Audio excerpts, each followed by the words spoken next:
Accountancy classes में आप सभी का स्वागत है। आज का टॉपिक है bank reconciliation statement. Bank reconciliation statement में आप पढ़ेंगे कि हर एक फर्म बैंक में करंट अकाउंट ओपन करता है और अपने यहाँ एक कैश बुक मेंटेन करता है जिसमें बैंक कॉलम होती है। बैंक से रिलेटेड जितने भी ट्रांजैक्शन होते हैं उसको कैश बुक के बैंक कॉलम में एंट्री करता है। ठीक उसी तरह से बैंक भी हर एक फर्म के लिए एक अलग लेजर तैयार करता है और फर्म के द्वारा जितना भी ट्रांजैक्शन होता है बैंकिंग के साथ उसकी सारी एंट्री बैंक में होती है। हर एक फर्म का अलग अलग और पीरियडिकली या तो मंथली, वीकली या 15 डेज में बैंक के द्वारा एक स्टेटमेंट भेजा जाता है जो फर्म के द्वारा जितने भी ट्रांजैक्शन होते हैं। इस स्टेटमेंट को हम लोग बोलते हैं बैंक पासबुक या बैंक स्टेटमेंट।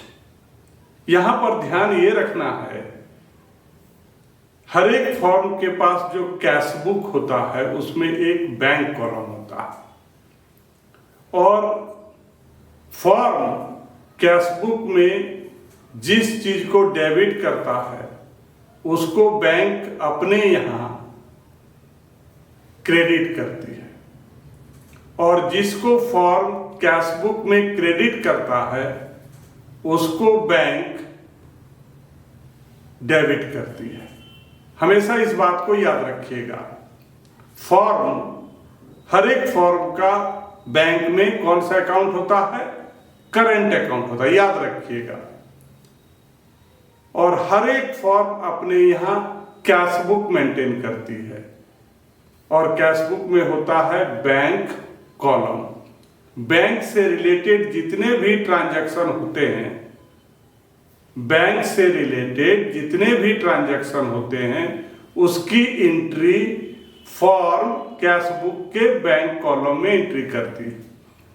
ठीक उसी तरह से बैंक हर एक फर्म का अलग अलग लेजर बनाती है और फर्म के द्वारा जो भी बैंकिंग ट्रांजैक्शन होता है हर एक फर्म का बैंक भी अपने यहां एंट्री करती है और समय समय पर बैंक फर्म की जो ट्रांजैक्शन बैंक के द्वारा होती है उसको समय समय पर फर्म को भेजते रहती है। उस स्टेटमेंट को हम लोग बोलते हैं बैंक पासबुक या बैंक स्टेटमेंट।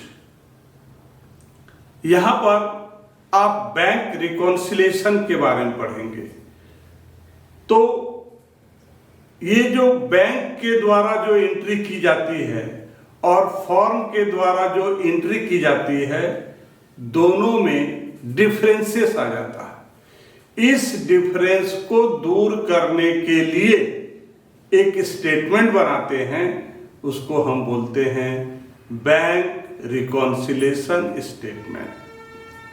बैंक के द्वारा मेंटेन किया जाता है जो फर्म के साथ ट्रांजैक्शन होता है और फर्म भी अपने यहां मेंटेन करती है जो बैंक के साथ ट्रांजैक्शन होता है।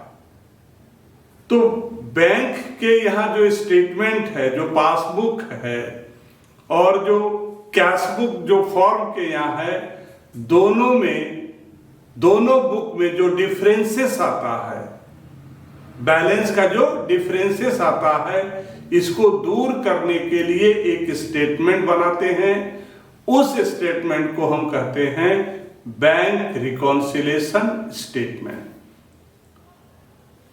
आइए हम आपको बताते हैं कि ये बैंक पासबुक या बैंक स्टेटमेंट होता क्या है। बैंक पासबुक या बैंक स्टेटमेंट क्या होता है? Bank open a separate account for each form in its ledger. क्या करती है? जो भी बैंक है हर एक फॉर्म का अलग अलग अकाउंट ओपन करती है। जब फॉर्म बैंक में करंट अकाउंट ओपन करता है, जब फॉर्म बैंक में करंट अकाउंट ओपन करता है, तब बैंक हर एक फॉर्म के नाम पर अलग अलग अकाउंट ओपन करती है। बैंक हर एक फॉर्म के नाम अलग अलग अकाउंट ओपन करती है। In its ledger and enter all the transaction in it. और फॉर्म के द्वारा बैंक के साथ जो भी ट्रांजैक्शन होता है उसकी एंट्री बैंक के द्वारा उस फॉर्म के अकाउंट में की जाती है। Periodically, bank supplies a copy of the firm's account in its ledger to the firm for information। और समय समय पर बैंक क्या करती है, जो किसी फर्म के नाम का अकाउंट ओपन की है और फर्म के द्वारा जो भी ट्रांजैक्शन होता है उसकी एंट्री अपने उस फॉर्म के अकाउंट में करती है। और क्या करती है, उसका एक कॉपी जो बैंक फॉर्म के अकाउंट में जो भी ट्रांजैक्शन फॉर्म के द्वारा हुआ है उसकी एक कॉपी समय समय पर किसको भेजती है? फॉर्म को भेजती है, इंफॉर्मेशन के लिए कि आपने मेरे बैंक के साथ ये ट्रांजैक्शन किया। This copy of the forms account, जो फॉर्म्स अकाउंट की कॉपी बैंक के द्वारा भेजी जाती है, जो फॉर्म्स की अकाउंट्स की कॉपी बैंक के यहाँ जो फॉर्म्स की अकाउंट मेंटेन की जाती है उसकी एक कॉपी फॉर्म को इंफॉर्मेशन के लिए भेजी जाती है। This copy of the forms account, वो कॉपी जो फॉर्म को भेजी जाती है, सप्लाइड बाय द बैंक, जो बैंक के द्वारा दिया जाता है, उसको हम लोग बोलते हैं बैंक पासबुक या बैंक स्टेटमेंट। ध्यान से समझिएगा, पासबुक और बैंक स्टेटमेंट क्या चीज है। बैंक हर एक फॉर्म, जो भी फॉर्म बैंक के यहाँ अकाउंट ओपन करता है, बैंक भी क्या करती है, हर एक फॉर्म के नाम पर अलग अलग अकाउंट ओपन करती है और फॉर्म के द्वारा जो भी ट्रांजैक्शन होता है उसको उसके अकाउंट में रिकॉर्ड करती है। समय समय पर बैंक उसकी कॉपी, उसके अकाउंट की कॉपी फॉर्म को इंफॉर्मेशन के लिए भेजते रहती है। इस कॉपी को हम बैंक पासबुक या बैंक स्टेटमेंट कहते हैं। अब हम बात करेंगे बैंक रिकॉन्सिलिएशन स्टेटमेंट।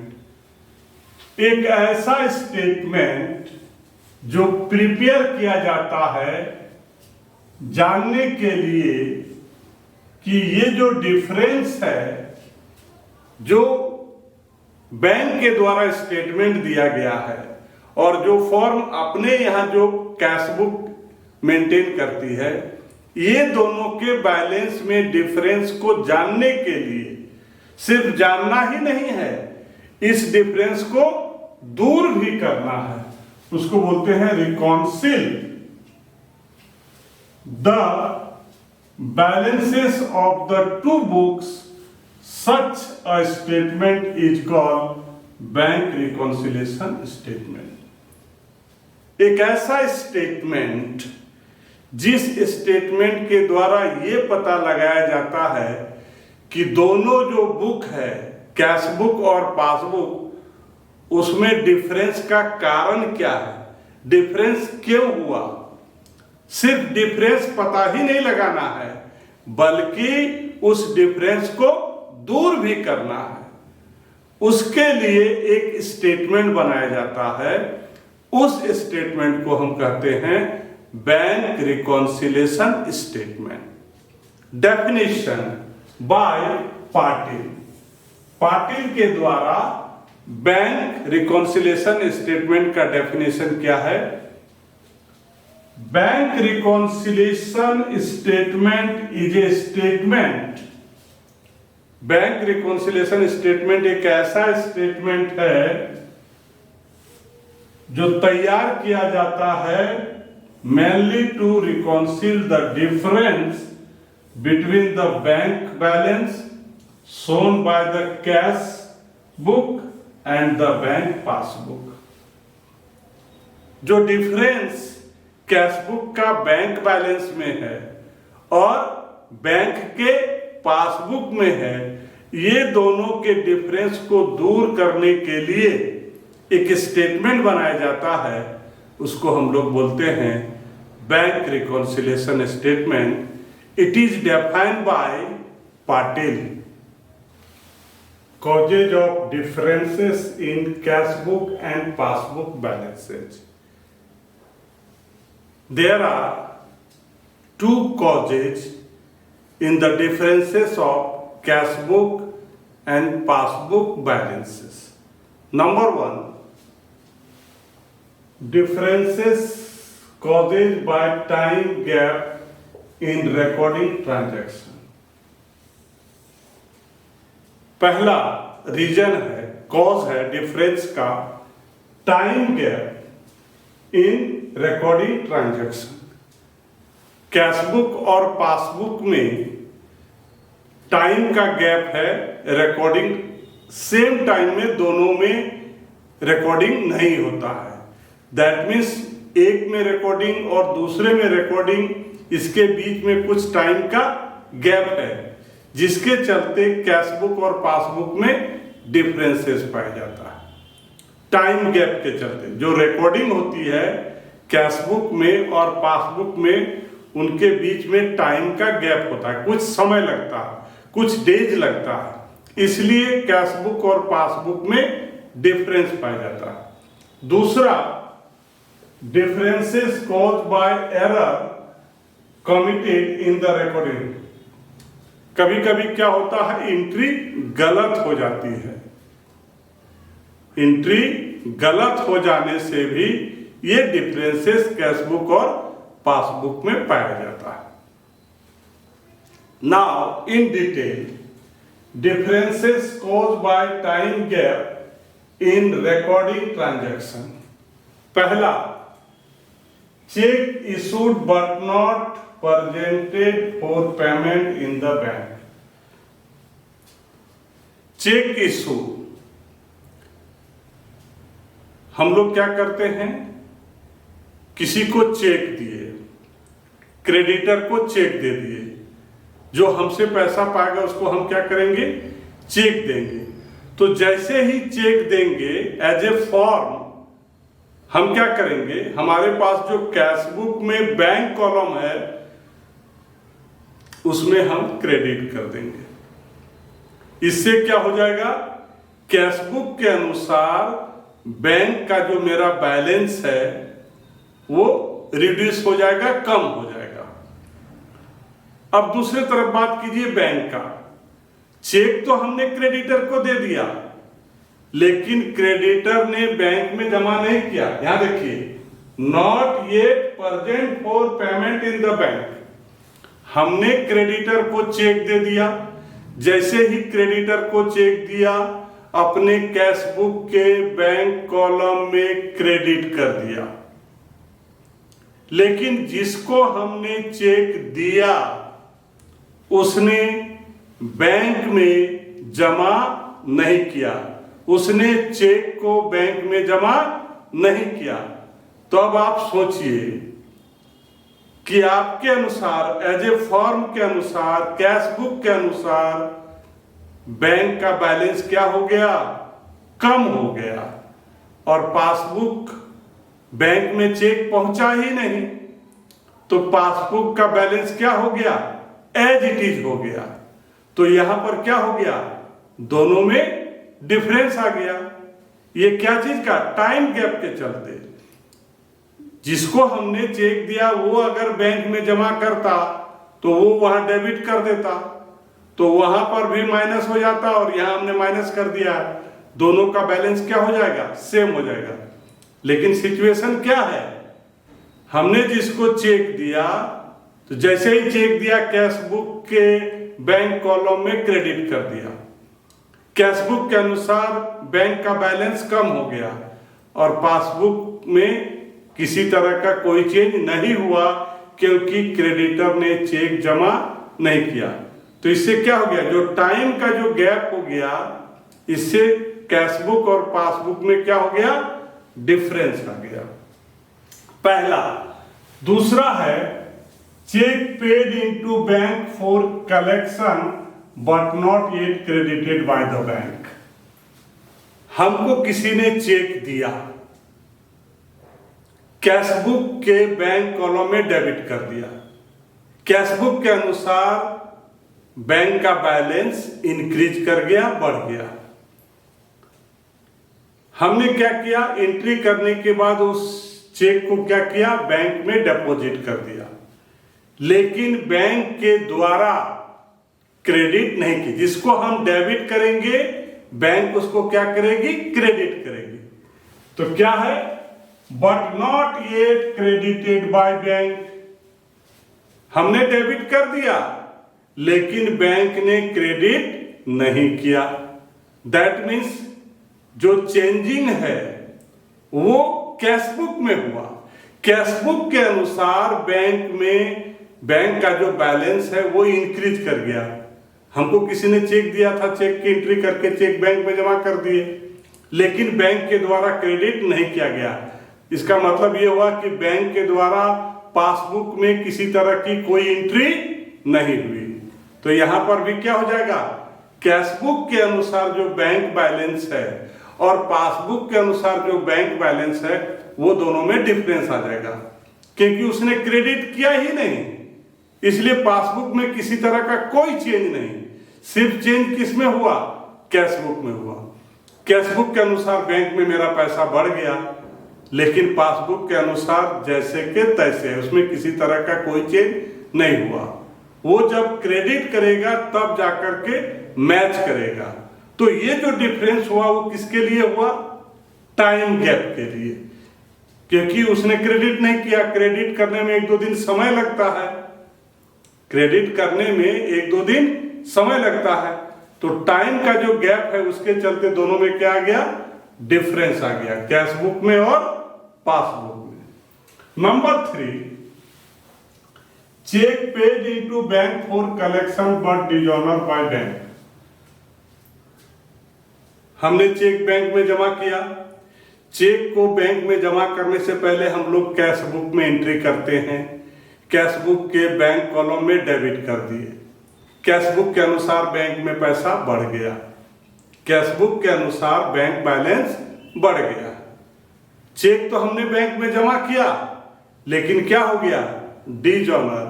डिसऑनर का मतलब जो हमको चेक दिया था उसके अकाउंट से मेरे अकाउंट में पैसा नहीं आया। दैट मीन्स बैंक का जो पासबुक है उसके अनुसार बैंक के बैलेंस में कोई चेंज नहीं हुआ। फिर यहां डिफरेंस हो गया, कैश बुक के अनुसार बैंक का बैलेंस बढ़ गया और पासबुक के अनुसार बैंक का बैलेंस जैसे था वैसे ही रह गया, मतलब कम हो गया। दोनों में डिफरेंस हो गया, क्या है, टाइम गैप है। डिसऑनर का मतलब किसी कारण से बैंक में पैसा नहीं आया। Number 4, interest allowed by bank. Interest allowed by bank, मेरा जो पैसा बैंक में जमा है, इंटरेस्ट बैंक के द्वारा इंटरेस्ट दिया गया किसी न किसी रूप में, और भी मेरा डिपॉजिट था, तो बैंक के अनुसार, पासबुक के अनुसार मेरा बैंक का बैलेंस क्या हो गया, इंक्रीज हो गया। और चूंकि हमको जानकारी नहीं है फॉर्म को इस बात की जानकारी नहीं है। इसकी जानकारी जब बैंक देगा तब होगा, तो उसमें कुछ टाइम का गैप रहता है जानकारी देने में। तो यहां भी बैंक पासबुक के अनुसार बैंक का बैलेंस बढ़ा हुआ है और कैशबुक के अनुसार बैंक का बैलेंस क्या है, कम है, तो दोनों में डिफरेंस आ गया। तो ये डिफरेंस टाइम गैप के चलते। Number 5, interest charge by bank on overdraft. अगर आप बैंक से जितना अमाउंट आपका है नहीं उससे ज्यादा अगर विथड्रॉ कर लीजिएगा तो बैंक आप पर चार्ज करती है। तो बैंक चार्ज करने से पासबुक के अनुसार आपका बैंक का बैलेंस कम हो जाएगा। बैंक जब चार्ज लेगी तो आपका जो बैंक में पैसा है वो क्या हो जाएगा, डिक्रीज हो जाएगा, कम हो जाएगा। मतलब पासबुक के अनुसार बैंक का बैलेंस कम हो जाएगा और कैशबुक के अनुसार बैंक का बैलेंस एज इट इज रहेगा। फिर यहां पर दोनों के बीच में क्या हो गया, डिफरेंस हो गया। तो डिफरेंस क्या हुआ, टाइम गैप के चलते। वो चार्ज लेने के बाद जब आपको इंफॉर्मेशन देगी तब आपको पता चलेगा, जब वो एक स्टेटमेंट समय समय पर भेजते रहता है पासबुक का, तब आपको पता चलेगा और उसको देख करके और आप फिर भी आप भी क्या कर लीजिएगा, माइनस कर लीजिएगा। Number 6, bank charge and commission charge by bank. आपके लिए बैंक जो काम करती है उसका एक चार्ज लेती है। तो जब बैंक आपसे चार्ज लेगी तो आपका जो बैंक में पैसा है वो कम हो जाएगा। दैट मीन्स पासबुक के अनुसार बैंक का बैलेंस कम हो जाएगा और कैशबुक के अनुसार जो बैंक का बैलेंस है वो एज इट इज, क्योंकि आपको जानकारी नहीं है तो बैंक के द्वारा आपको जो ये सूचना दी जाएगी तो उसमें टाइम का गैप लगता है, कुछ समय लगता है। इसलिए पासबुक और कैशबुक में क्या होता है, डिफरेंस आ जाता है। Number 7, direct deposit by customer into bank. अगर कोई कस्टमर फॉर्म्स के अकाउंट में डायरेक्ट डिपॉजिट कर देती है तो पासबुक के अनुसार बैंक का बैलेंस बढ़ जाएगा। बैंक जो स्टेटमेंट भेजती है फॉर्म को, उसमें कुछ समय लगता है।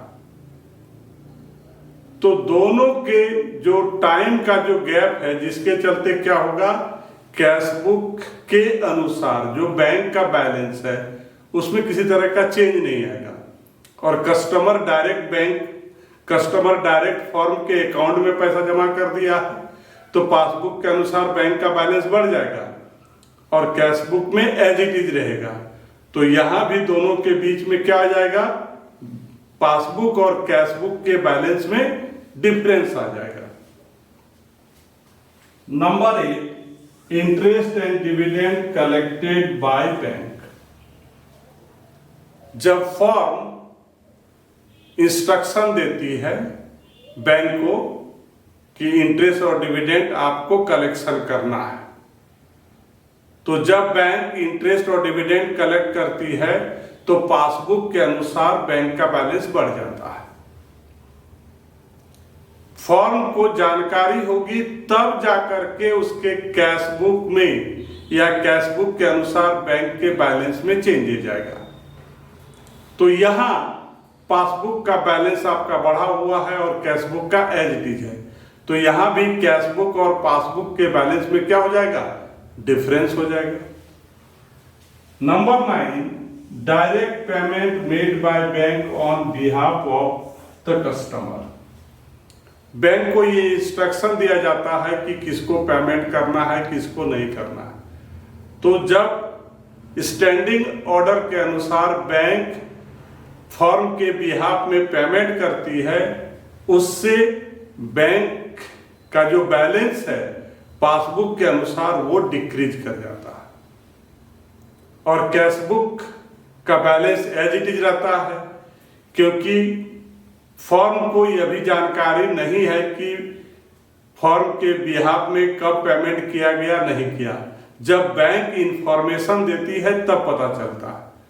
तो पेमेंट करके इंफॉर्मेशन देने में कुछ टाइम लग जाता है।